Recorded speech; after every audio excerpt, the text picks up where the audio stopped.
listen to Chaos. Ladies and gentlemen, boys and girls, the moment you've all been waiting for, coming to you live from Chaos Studios. Without any further ado, the man, the myth, the legend, here's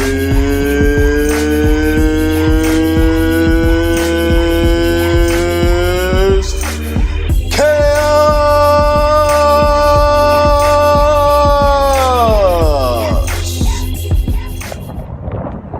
Ladies and gentlemen, we are back at WWE headquarters. It's your boy Chaos from Chaos Wrestling, reporting somewhat live, even though it's going to be uploaded not live, from WWE headquarters, like I said, in Stamford, Connecticut, with your wrestling news. WrestleMania 32 is now over, and we're facing the aftermath of WrestleMania, and we're trying to see what the direction the WWE is going to be going into. Now, as we all predicted, Roman Reigns won. He beat Triple H, but then the next day there was a fatal four-way to decide who would be the number one contender. Now, Sami Zayn was in this along with Kevin Owens, Jericho, and AJ Styles. However, Sami Zayn apparently got injured. Not sure if it's kayfabe or not. He got injured during the opening segment Raw with the introduction of Roman Reigns, and they had to replace him with Antonio Cesaro, who made his return dressed in a suit and sunglasses, which is actually pretty funny. It reminded me of how he was the whole Swiss aristocrat when he first debuted with Oksana, who we're not going to mention because she was a horrible wrestler. Body was nice though, really nice.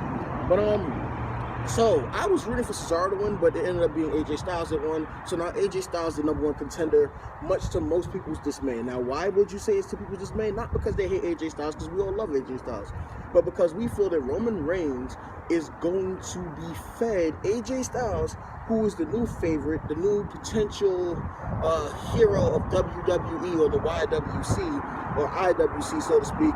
And he's going to end up losing, and it's going to be like losing to Cena, which is basically Rusev syndrome, where it's basically an instant burial, you know. But I'm just going to enjoy the match because I'm pretty sure that AJ Styles is going to kick Roman Reigns' ass, even if he doesn't win the title, which he probably won't, because although he's a veteran in the wrestling community, he's also that TNA guy. You know how Vince feels about TNA guys. I mean, look at what he did to Sting. Sting was a TNA guy and a WCW guy. On top of the fact, he went to TNA before he went to WWE. So, yeah, Sting had, what, 2 matches, only won 1 match. It was a disqualification match. Well, he won because of a disqualification against The Big Show, which is not really a way to end your WWE career. And then the whole incident with Seth Rollins, who also apparently is on the road to returning very soon. Speaking of returns, John Cena returned to WrestleMania. However, according to his interview with Complex Magazine, he said that he was cleared. But that is not necessarily the case, which is probably why he wasn't on Monday Night Raw. Speaking of things related to John Cena, Brie Bella was supposed to have retired the next day after WrestleMania on that Raw, but she didn't retire either, so maybe she decided to keep her career going.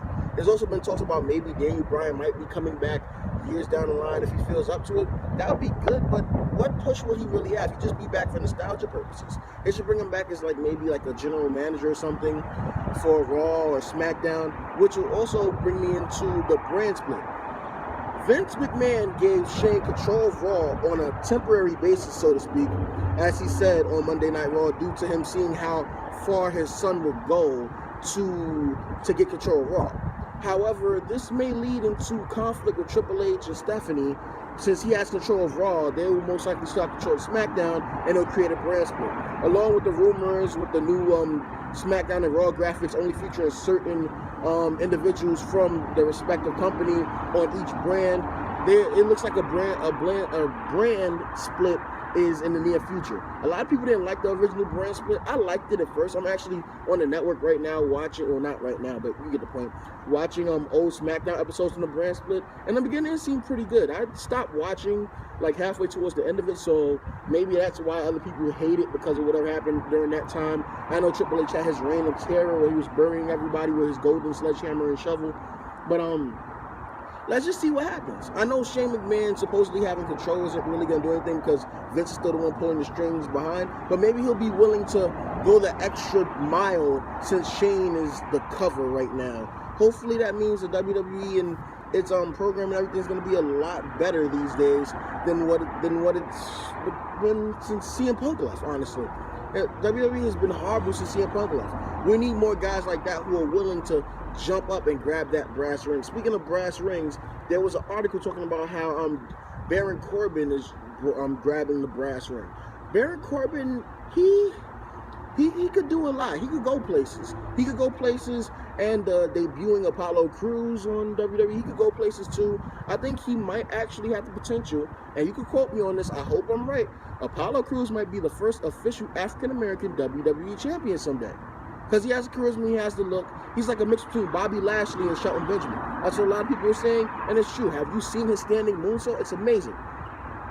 Now, there's also a little bit of TNA news. Apparently, Velvet Sky's contract is expiring soon, and they're phasing her out of TNA storylines. Now, last time I checked, she was dating the man formerly known as Bully Ray, now known as Bubba Ray Dudley again, and Bubba Ray Dudley is in WWE. So maybe she's going to join her boyfriend, and she has a lot that she could offer to the Divas division. Women's division. I'm gonna cut this off because it's really cold as shit, and I'm not trying to get kicked out from over here. I know it's a lot of security around here. I know it's probably somebody, probably somebody looking like, what the hell is going on? But that's all the news I really. Oh, and I do have one more tidbit. You know how Dean Ambrose was facing Brock Lesnar? That was not the original plan. News stories tell that Dean Ambrose is actually supposed to be facing Chris Jericho on a program that was similar to what he did with AJ Styles. However, when AJ Styles debuted, they decided to use Jericho for that. But then again, would it have mattered for Dean? I mean, he lost to Lesnar, and maybe he would have lost to Jericho too, the same way they set it up. Or maybe Dean Ambrose might have actually got a pay-per-view win, which he actually needs. He really needs that win. Maybe he would have got it because he wasn't a TNA guy. I'm thinking that that's why they had Jericho win. But then they did have AJ get his win back, so I don't really have that much bias to say.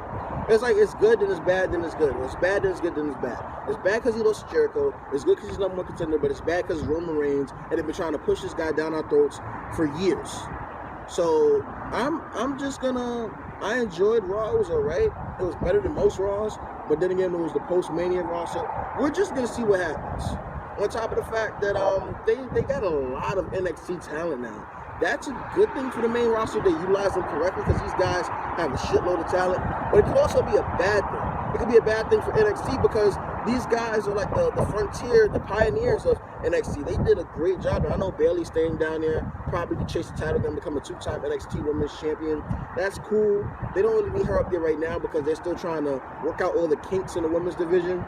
So they still have a few people down there. Enzo and Cass debuted, and they're keeping Carmella down there. Carmella has the potential to be a good women's wrestler. She could be a good women's champion. Apparently, Eva Marie is somewhat getting better. I know people still hate her, but I guess you gotta give her credit. She is getting better. She was trained by Brian Kendrick, and he's a very good technical wrestler. So we're gonna see what happens. NXT still has hope. There's a lot of indie wrestlers coming up. Austin Aries is there. You know how great Austin Aries is. Samoa Joe's still down there. Bobby Roode's coming in. Eric Young's coming in. So it's gonna look pretty good. And I'll put faith in Triple H in the direction that he's gonna go with NXT. But that's about it for now. I may be broadcasting next week. I'm not sure. Things were kind of busy with Chaos Entertainment as a whole.